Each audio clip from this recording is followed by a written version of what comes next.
If you're feeling miserable right now and you're looking for a plant to blame, choose the right perp. So when I was a kid, my brother had these terrible allergy problems. He had something called hay fever. Late summer and fall, lots of people are feeling miserable. They're sniffling, they're wheezing, their eyes are itching, and they know it's all because of all this pollen in the air. They go out and they're searching for this plant to blame. And one flower in the fall stands out above all others because it's so showy and so abundant. It's the goldenrod. Aha, they say, I have found the villain. But guess what? They've picked the wrong plant. You see, in order for you to have allergies, the pollen has to float through the air from the flower to your face and your nose.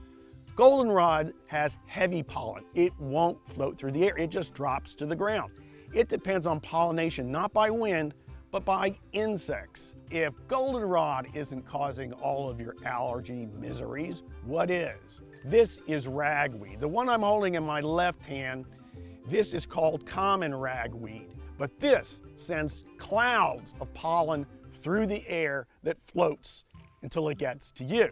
This is called giant ragweed. And you can see it looks a lot different. And as you can see, like the other, it has these spikes of green flowers that release pollen, pollen, pollen, pollen all through the air. It is ragweed, this ugly, ugly ragweed. It's worthless trash plant. Don't blame this one. Goldenrod is nothing to sneeze at. I like it. That's reason enough.